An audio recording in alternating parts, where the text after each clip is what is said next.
Caterpillars are fun creatures, and on my channel you can see many varieties of them. In about 7 years' time, I have uploaded over 1,000 videos, many of them containing many varieties of caterpillar. And you can admire them for free on my YouTube channel if you are interested in seeing them. I've devoted my life to this, in fact. However, some caterpillars are weird. Weirder than others. You see, an alien has arrived on planet Earth.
Wow, now what the heck is that?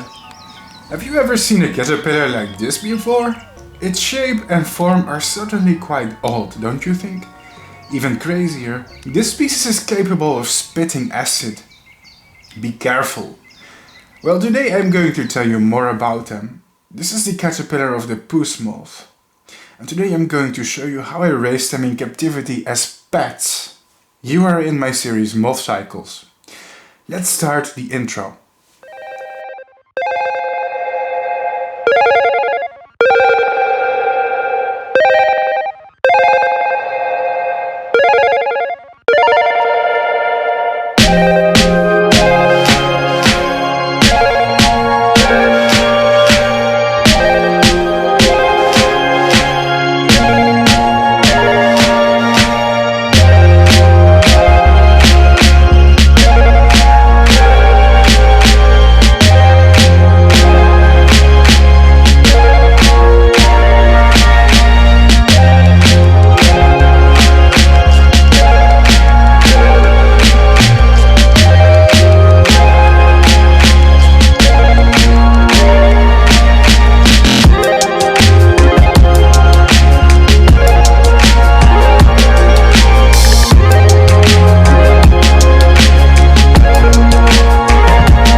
Puss moth caterpillars are not always this big. To show how I raised them, we have to go back in time. Let's go back in time. They start their lives as tiny, adorable little babies. Can you see the brown things that they are crawling out of? Those are in fact the eggs. I incubated them in a petri dish at room temperature, and now the babies are coming out. In this life stage, when the caterpillars are newly born, they are black with 2 huge flagella or tails on its behind. And here's a fun fact, these tails are actually in fact modified prolegs.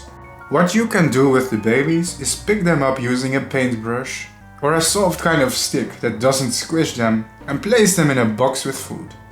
They'll eat leaves of several kinds, but their favorite is several kinds of willow tree or salix, or poplar tree or propolis. In my case, I've decided to use willow, of the broad-leaved kind. Rearing this species is not very difficult in general. They can be raised indoors around 20 degrees Celsius rather easily. They are native to my own country, the Netherlands, which is a pretty temperate country with mild summers, for example.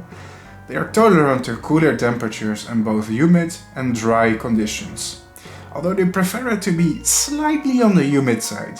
Their host plant willow, for example, after all is a wetland plant. The Puss Moth is from the family of Notodontidae, known as the prominent moths. The prominent moths is a respectably big family with slightly less than 4,000 species in it. I've decided this family needs more love and attention on my YouTube channel. Prominent moth caterpillars also have some of the most unusual shapes and colors. Just look at them, absolutely crazy. This species can be recommended to beginners who are new to the hobby.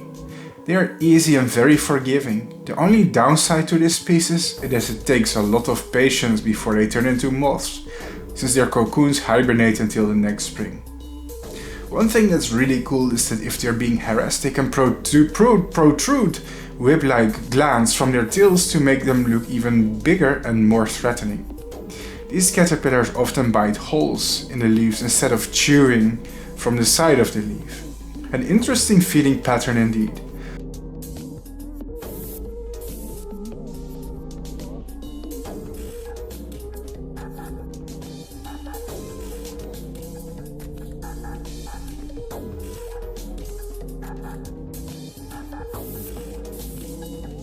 Soon they change their skin to the second instar.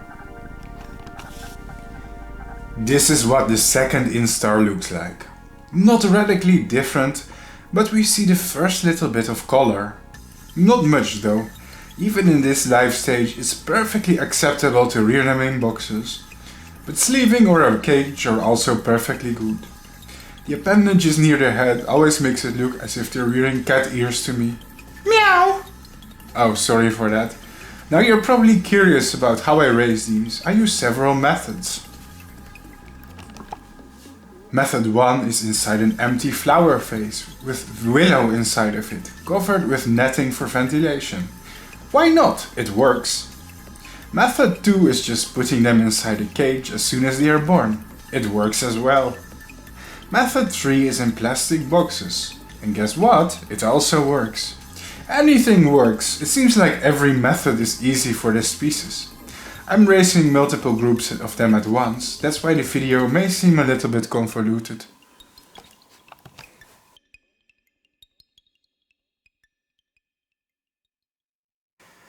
And then they change their skins again.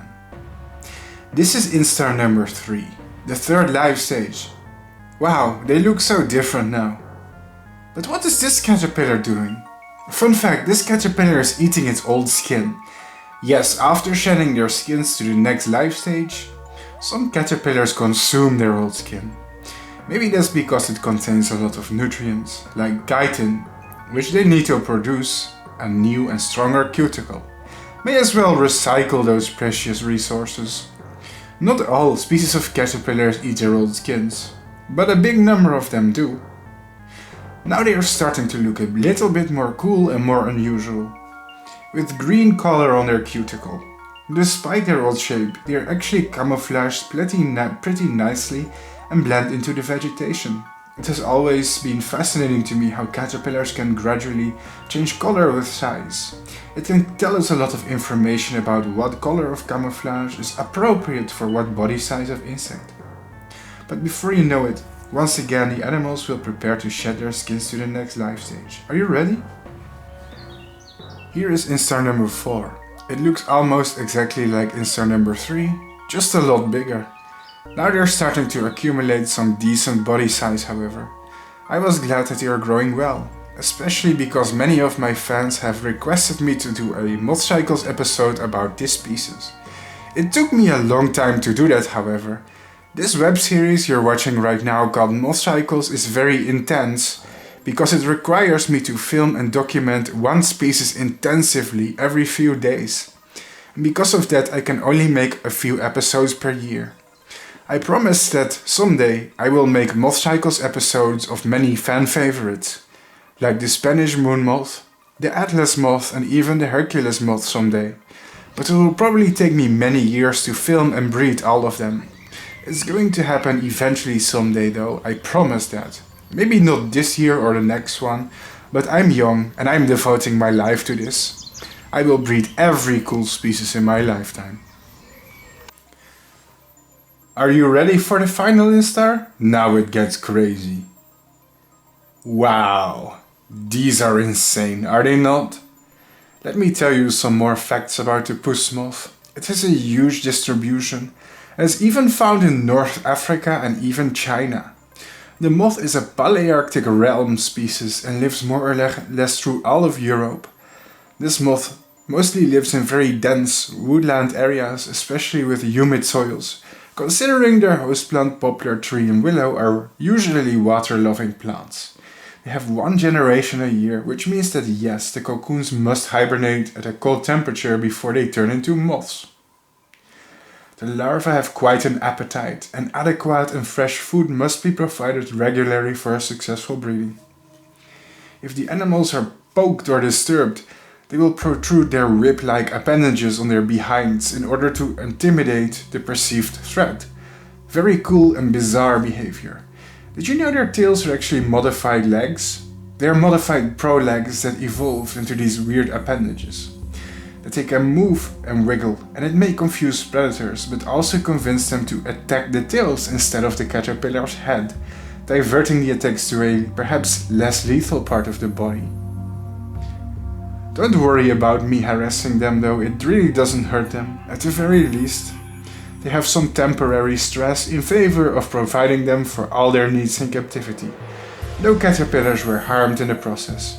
Just a disclaimer in case the animal rights activists start complaining about me poking a caterpillar. It's hard for me to imagine that these caterpillars are native to my own country, because they look so exotic, they look so alien. It's like, wow, that's not something you expect to see in Northern Europe, of all places. But yeah, they are. They are native to my country and Northern Europe. And despite that, I don't think I've ever seen a wild one. The ones I'm showing on YouTube today, I raised them from the eggs that I bought online from another breeder. I know they are here in my country, I know they are even in my direct region. But they do have a very hidden lifestyle. Sometimes the species can be very common, but also very hard to find despite that. It's kind of funny. Whoops. One thing is for sure, and these guys, they have an appetite. Look at it, it's currently chewing here on the leaf. And we can literally see the leaf disappearing in front of our eyes. See that?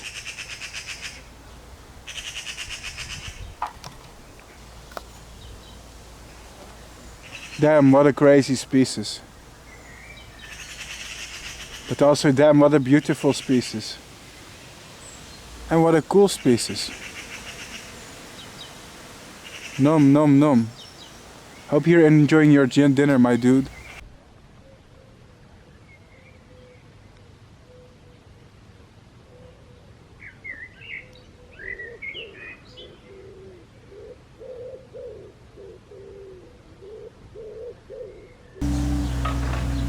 If you guys want to breed something really strange to impress your friends, then look no further than the Puss Moth caterpillar. They are really out of the ordinary, to be honest. Something completely unique. Something so weird and freaky. Almost like they are aliens. I don't recommend putting them on your face though. The caterpillars can spit acid if they're angry and blind you. No, I'm not making that up. They can literally spray acid in your eyes if they are angry. From a far distance as well. What a weirdo. Yes, it's true. Did you know the caterpillars can spit acid? Don't get it into your eyes. It can actually blind you. Let me prove it to you by using pH indicator paper. This paper has the magic ability to measure acidity. The more red the paper becomes, the higher the acidity. Let's see if this will work.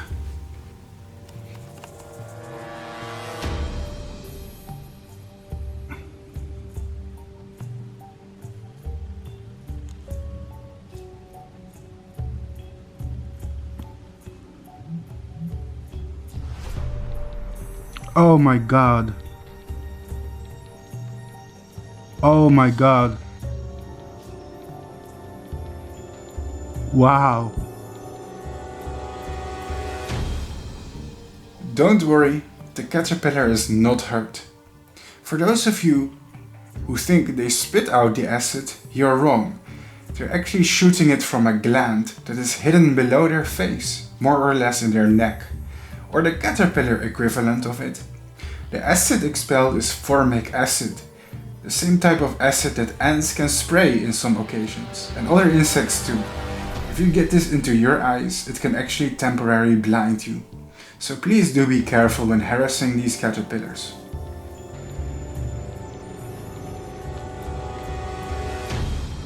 Whoa! My god! Woohoo! Did you see that? That's literally acid that can burn your eyes. Wow! Amazing! When the caterpillars are fully grown, their color changes into olive green or even brown. When your caterpillar looks this dark in color, it means they are soon ready to make a cocoon. The cocoons of this species are incredible too. This species chews up pieces of wood and uses it to make a cocoon. As a result, the cocoons are incredibly strong. They are quite literally made out of wood. This makes them incredibly strong and hard. It's the ultimate level of protection. So people, I do not recommend opening these cocoons at all. It can be detrimental, but we have so many cocoons.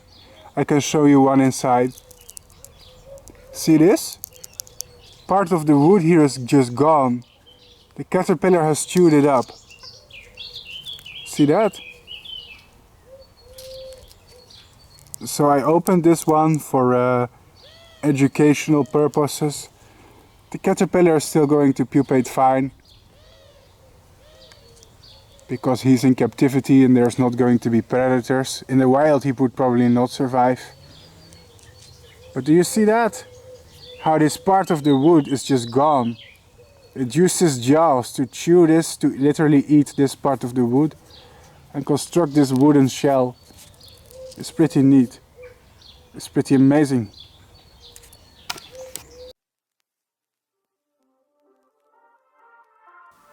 Sometimes I place egg cartons in their case, which can also be used to build cocoons.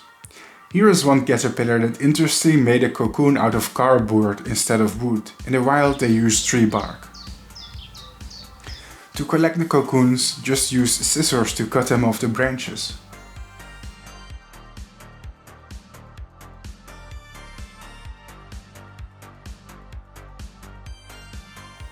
This is what the pupa looks like. These are usually hidden inside the cocoons.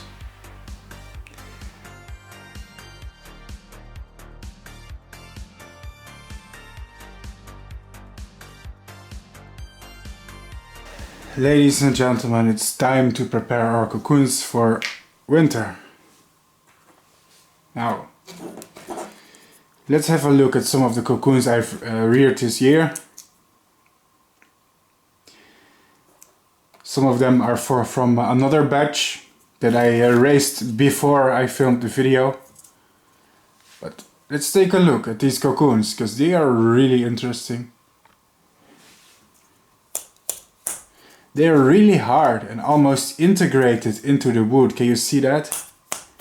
It's so fascinating how these wood chips, how they basically what they do is they chew up the wood with their strong jaws and they mix it with their saliva and silk. And then you get the strongest cocoons on earth. Man, this is like titanium.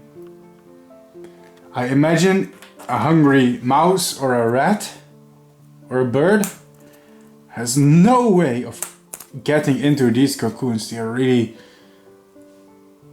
fascinating. Can you see it? Can you see it? Need some better focus here. Ah, there we are. See that? It's pretty bizarre, huh? Wow. And the cocoons that you are looking at right now, they are the cocoons I raised in this video, plus some extra.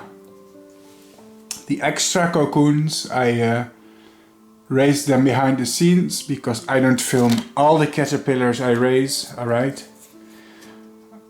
After raising about 8 cocoons of this species, I ordered a few more on the internet for genetic diversity, otherwise it's inbreeding. I want to make sure to have diverse bloodlines. Now the Puss Moth, the Cerura vinula, they have 1 generation per year. 1 generation. What that means is that the life cycle continues next year. So basically there's 1 life cycle per year, 1 generation. Single brooded is what you call that. Single brooded means 1 generation, double brooded means 2 generations, etc. So I am now preparing these cocoons for winter by placing them in this little box here. And now tomorrow I will put them cold outside in my garden. Sadly, this beautiful and amazing species, you have to wait a long time to incubate the cocoons, really. They only hatch in spring after having been cold for months. That basically tells them winter has arrived. And then, when they warm up in spring, then their dormancy is broken. Funny thing is, if you never keep these cocoons warm, if you never keep them, if you never keep them cold, they will never hatch. They actually require a cold period before they hatch in spring. So on room temperature, if you keep these cocoons on room temperature, they will stay in their cocoons indefinitely until they had a cold period. And then, when you warm them up, when they've been cold for months, then you will have your moths. That's the downside of breeding species from Europe. Not all of them, but most of them have some type of hibernation. Some of them will have 1 or 2 generations. And others, well, need to be overwintered. Hey, let's move on. Let's put them in the garden.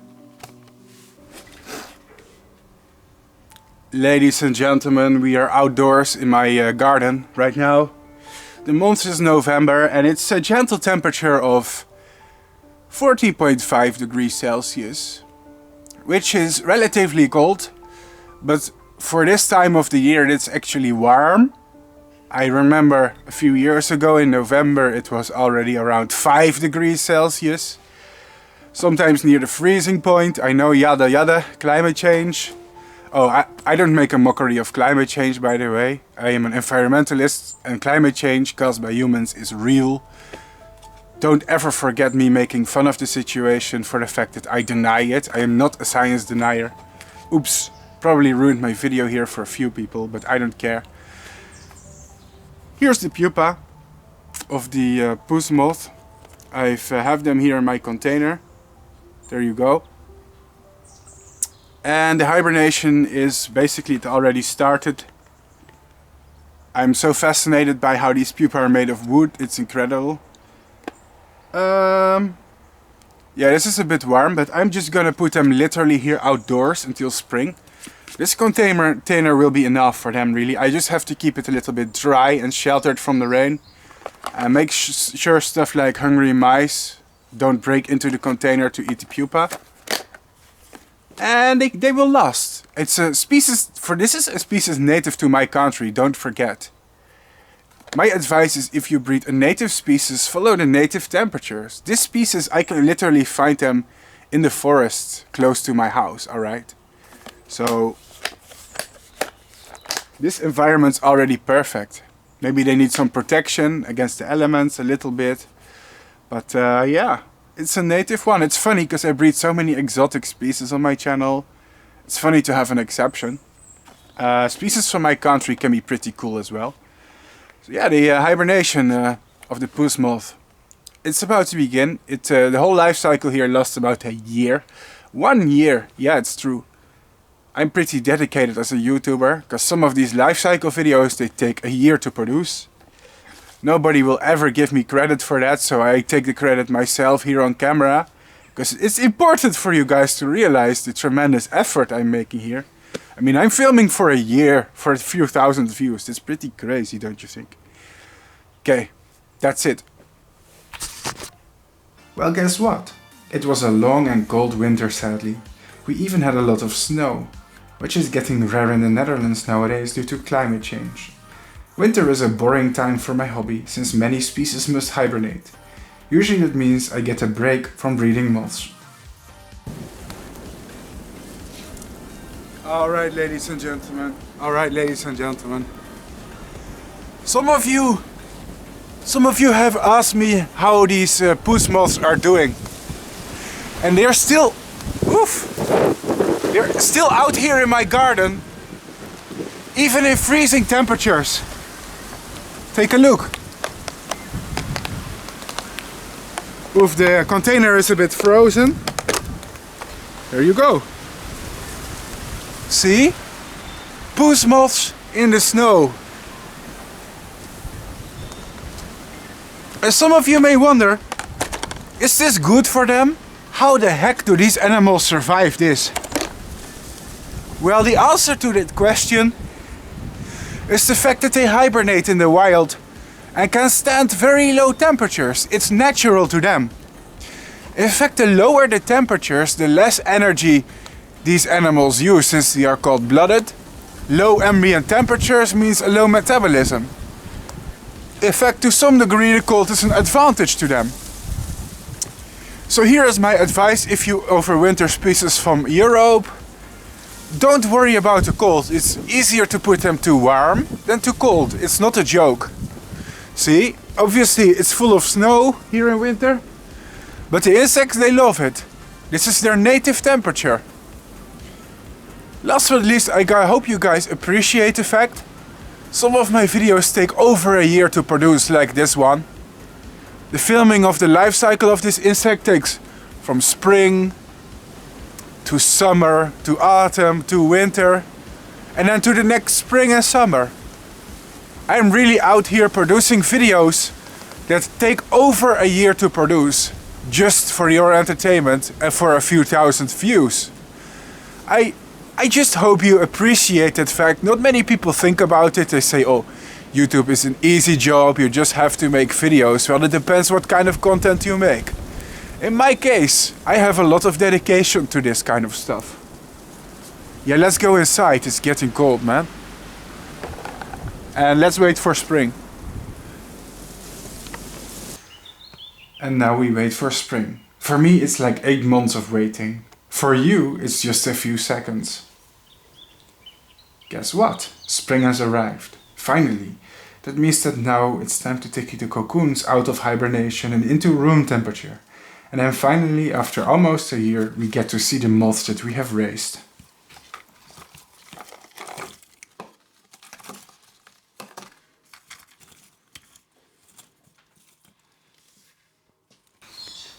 Several weeks later, something cute and fluffy seems to have appeared.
Ladies and gentlemen, our first Puss Moth is here. Can you see it? And I have to say it's a small but very charismatic little species. Considering how cool the caterpillars are, and considering how cool the moths are with their furry legs, it's a species I definitely recommend breeding. Ah, look at that. It's so cute. It's so cute. Incredible. Look at those furry legs. It's so soft. Wow. I love Puss Moths, guys. I really love them. I'm really happy right now. It's my first time seeing one. Wow, beautiful.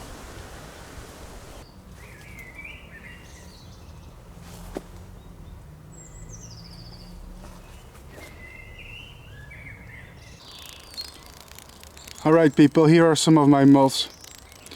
It's very hard for me to show you all of them because this species is stressed out very fast. And it's almost impossible for me to get all of them to pose on my hand. That kind of sucks. The good news is if they fly away, they are native to my area and my country, so it wouldn't be a disaster. But I will make sure none of them can escape. I'll put them away very soon. But this is a good result, is it not? Okay, let's put them away in 3, 2, 1. Yeah, you guys are gonna fly away if I keep showing you. So bye bye. Pairing these moths is incredibly simple. It's as easy as putting them in a place where they are dark, preferably with a little bit of airflow. Males will find females fast. Now, ladies and gentlemen, I am not kidding, I am not joking when I say these moths are only a couple of hours old and already mating. I didn't have to do anything to get them to mate. They literally came out of their cocoons and straight away, without any interference from me, straight away they started to mate, like boom, in one instant. So this tells me this species is incredibly easy to mate. Perhaps one of the easiest matings I ever had. And that makes me happy, that's refreshing to be honest. Because those of you who follow my channel know that there's also a lot of moth species that are basically a pain in the ass. If you want to pair them, they can be very picky when it comes to temperatures and humidity, and they need special circumstances. So I am happy to have a moth that is this easy to pair. And as you can see, the male is just hanging below the female like that. It's definitely a copulation here going on. Means the female is soon going to lay hundreds of eggs and I will have another generation.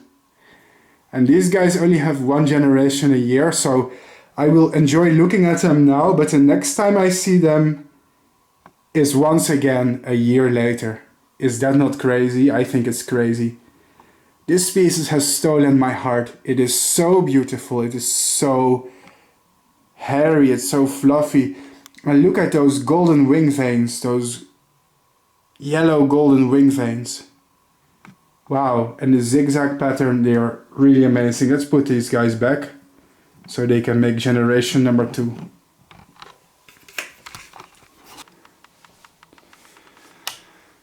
Now, here is a fun fact about moths that you may not be aware of. But the genitals of the males have 2 hooks that he can use to attach himself to the female. And here you can see basically a male and a female having sex. Female here is holding on with 2 legs, but the male is just dangling below the female. Can you see it? He is not attached. He's not holding on to anything. He's just literally using his genitals to hold the female, and that's what they do. These hooks are often referred to as the claspers. In butterflies, they are sometimes also called valves, because butterflies have differently shaped claspers that open up like valves. And these valves or claspers literally allow, well, the males to literally strap themselves, attach themselves to the females very tightly. So this looks very bizarre. It's kind of funny. See? But this is what moth sex looks like. I try to keep my channel family friendly, but I think it's important to teach people things like this. I think that people of all ages who have interest in biology should also learn things about sex. It's funny because things like sex are often taboo on YouTube, on social media. We kind of like to avoid the subject as if it's inappropriate. But yes, it's literally a fundamental part of life, including the lives of humans, including the lives of insects. They are not so different. So yeah, and it's literally, it's just biology. We shouldn't laugh at it or think it's silly or stupid. It's literally how most animals on our planet, not all of them, but most of them function. So let's place them here. Let's place them somewhere on a safer spot, I guess. Come here, cuties. Let's place them here. What are we looking at right now, ladies and gentlemen? Well, you guessed it correctly. It's more pairings. I'm going to have a baby boom soon. That's right. I expect some moth equivalent of baby boomers. I guess that means they're going to ruin the housing market. No, let's not go there. Let's keep this family friendly. Hey, but pairings are very easy, as you can see. And we gotta love these adorably hairy legs. So I think in about 2 days time I'll just collect all these eggs and see if we can raise a new generation, I guess. At the moment I like to end MothCycles with fertile eggs. So if we can get a confirmation that we finished the life cycle, that's for me always the best way to finish this. And I have to say, I'm pleasantly surprised. I really do love these moths. They're really quite beautiful, quite amazing insects if you ask me. Really nice, really pleasant.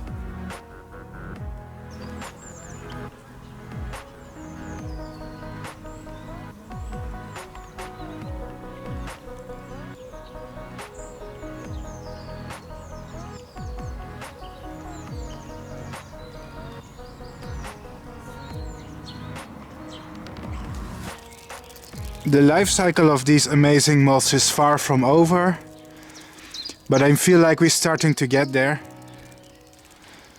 All of them are still alive, that's the good news, but most of the couples we have paired, and we know what happens after the pairing and the egg laying.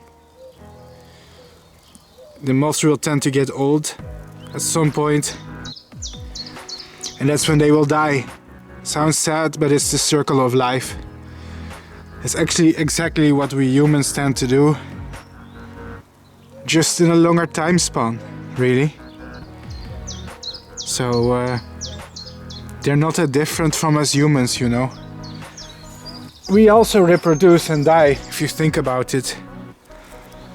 And in our perception, time is maybe a little bit different because we live longer. But we have more in common with these insects than you may suspect. So just take a look, they're absolutely beautiful. It's crazy how I waited a year to see them, and in 2 weeks time most of the fun will be over. Which ones shall I drink today, ladies and gentlemen? That's right, I'm bragging right now, because I ordered this for some reason. And before you ask, Bart, are you sponsored to promote this brand of energy drink? The answer is no. Nope. I'm a very, very sick man. I'm a very addicted man. Take a look at that. Ta-da! All these weird flavors. This one has mango flavor. That's right. I think I'm going to pick this one. There you go.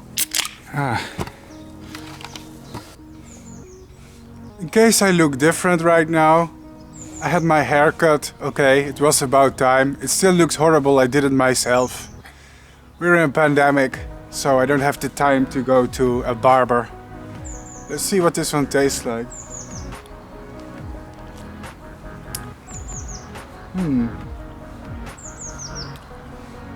This is a pretty good one. This one is actually sugar-free, but you don't notice it. Like some sugar-free cans, they have like this weird artificial sweetener that tastes really weird. But this one tastes convincingly, almost like it had real sugar in it. And there is a strong mango flavor.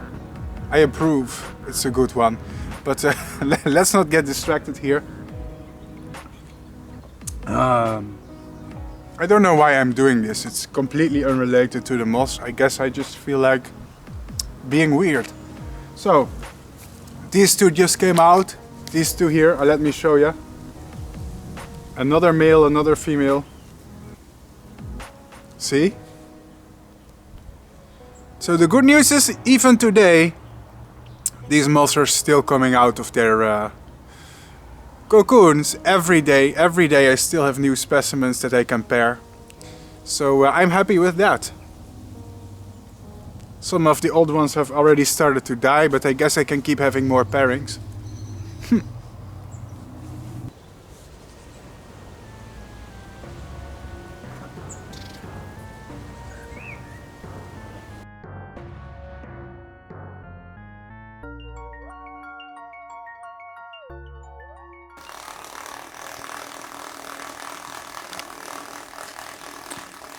Those of you who wanted to know what these eggs look like, they are brown and not completely round. They have one flat surface.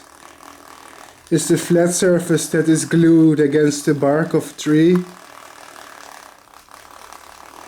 And we're going to get many more eggs. This is just the first round. The females will lay much more.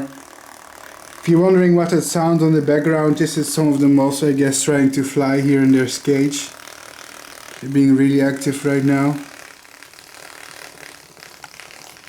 See? It's really kind of cool.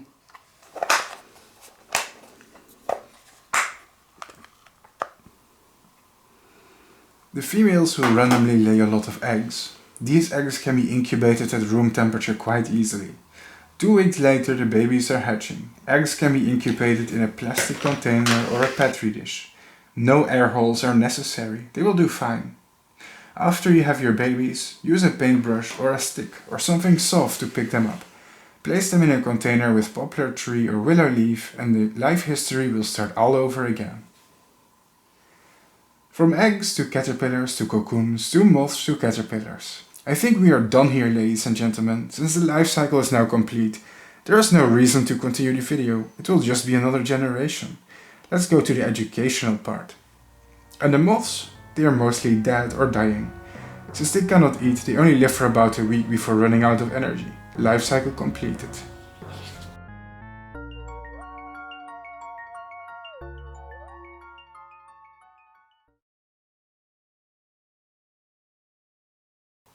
Ladies and gentlemen, that was it for the re-ring, yay! By the way, this episode was focused on a different style. It was more focused on the caterpillars than on me. So there was less vlogging and more images of the animals. Did you notice? Do you like this style? Let me know in the comments. Anyway, the moths are dead and they produced a new generation. I have nothing else to show you. But the MothCycles, we have 2 parts. First the breeding, second of all the education. Oh, did I just make... That's not my intention. Anyway. We always have a small presentation which allows us to learn about the species that we are breeding, and I think that's very important. We want to educate people about the moths that they are looking at so that they may be even more interested and knowledgeable about the natural world. Let's start.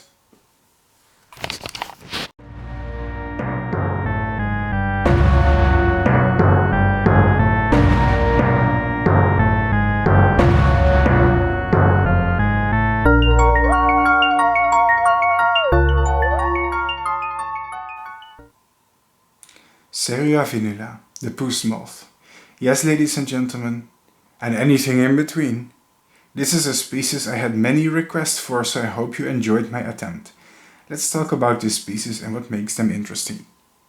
This species is restricted to the Palearctic realm. The species lives throughout Europe, such as Albania, Austria, Belarus, Belgium, Bosnia, United Kingdom, Bulgaria, European Russia, Croatia, the Czech Republic, Denmark, Estonia, Turkey, Finland, France, Germany, Greece, Hungary, Ireland, Italy, Latvia, Lithuania, North Macedonia, the Republic of Moldova, Norway, Poland, Romania, Slovakia, Slovenia, Spain, Sweden, Switzerland, the Netherlands, Ukraine and Yugoslavia.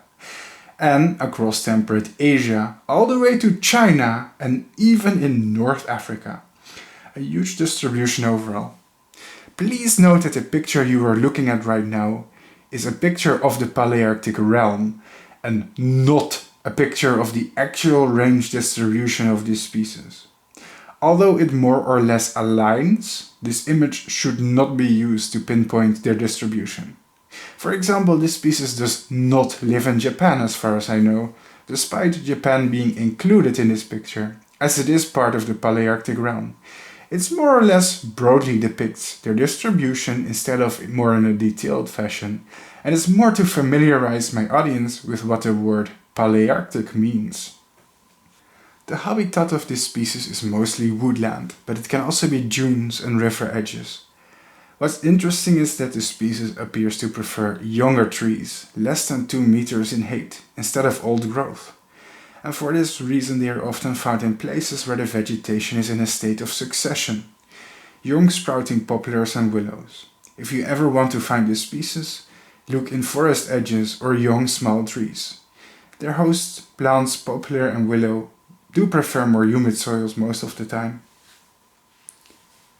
The females of this species will lay eggs on top of leaves of poplar or willow. The eggs are dome-shaped, but the underside is flat and usually glued against the leaf surface. After about 10 days, tiny caterpillars hatch from their eggs and start feeding. Over time they grow into the aliens you've seen today on my channel. The larvae are well equipped with 2 tail-like appendages, intimidating markings near their face, and the ability to spray acid to ward off predators of various kinds. When the larvae are fully grown, they spin a highly unusual cocoon made from chewed up bits of woods, usually incorporated in the tree bark of the host. This makes them exceptionally tough and well hidden. This species has just 1 generation per year. The cocoons hibernate and spend winter in a dormant state. Only the next spring, when things are starting to warm up, we can expect the moths to eclose from their cocoons. Like many species of moths, these moths have no functional mouthparts and cannot feed. They live for about a week, which is just enough to lay eggs, and die. Larvae with such a unique body shape and functions must surely be unique in the kingdom of insects, right? Nope, wrong. Puss moths belong to a group named the Cerurinae, which is a lot of similar species that exist in this group with similar larvae. Here are 2 extreme examples from Africa, Notocerura spiritalis and Cerurina marshalli, 2 species that I also hope to have in my channel as well, if my channel grows big enough for me to research them in Africa. But that's beside the point. The point is that there is a subfamily of moths in the Notodontidae family that all have morphological similarities. Caterpillars deal with predators in many different ways. But the caterpillars from this group, and actually many other Notodontidae too, are well equipped to deter predators with the special ability to spray formic acid. This substance may severely irritate and burn the skin and eyes with possible eye damage. Formic acid was first isolated from certain ants and was named after the Latin formica, meaning ant. It's made by the action of sulfuric acid upon sodium formate, which is produced from carbon monoxide and sodium hydroxide. The good news is that the caterpillars don't spray it in enough quantities and concentration to permanently injure you, most likely, but getting it into your eyes is quite a bad idea and should be avoided. Thankfully, the caterpillars rarely resort to doing it unless absolutely restrained or pressured into it. Secondly, they have an impressive thread pose in which they raise their rear and extend to flagella-like appendages from their modified prolegs. Notodontidae is a family of moths with approximately 3,800 known species. Most remarkable to me about this family are the absolutely crazy shapes and colors that their caterpillars can have. They are also known as the prominent moths. Unfortunately, not many people specialize in raising them, and in particular exotic species. I wish that would change a little bit, as these creatures are very well worth studying and investigating. Thank you for watching. That's all I have to say about this species for today. I think we covered the basics very well. Yay, that was our presentation for today. It was shorter than usual. I tried not to keep it... I get carried away sometimes and make it extremely long. Today I tried to keep it a little bit basic. Did you enjoy it? Do you like Puss Moths? We can breed many species and varieties on my channel if you want to. Now, one thing that's sad is my channel has an integrated e-begging part into this web series because I'm demonetized by YouTube. Let's play it for a while.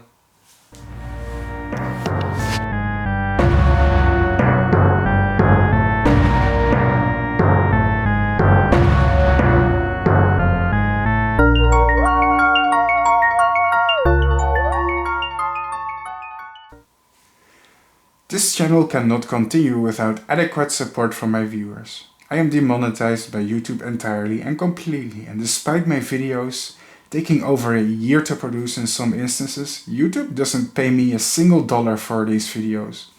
Instead, I am an entomologist and YouTuber that is solely reliant on the donations and generosity and contributions of my fans and subscribers. If this content is precious to you, please consider contributing to it. Bonus announcement. If my channel ever reaches the amount of $1,000 a month on Patreon, I will do a world tour. I will visit many countries and film unique insects and wildlife there. I don't know if this will ever happen, but if it does, expect to see videos of the world's rarest and coolest insects worldwide.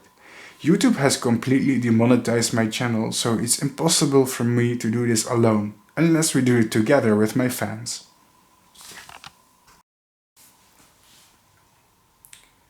Ladies and gentlemen, it is sadly true. My channel is demonetized by YouTube, so for making this video, which took over a year to produce, I get nothing in return. Well, that's not true. I get money in return from my fans and viewers. You. I have a Patreon, I have a Ko-Fi, I have many websites, many different websites you can use for crowdfunding. And collectively I make about $300 to $400 a month in crowdfunding, which is a generous amount. And this compensates for my free time as a YouTuber and entertainer. I'm trying to entertain like 20,000 people on this channel. That's a lot of people, man.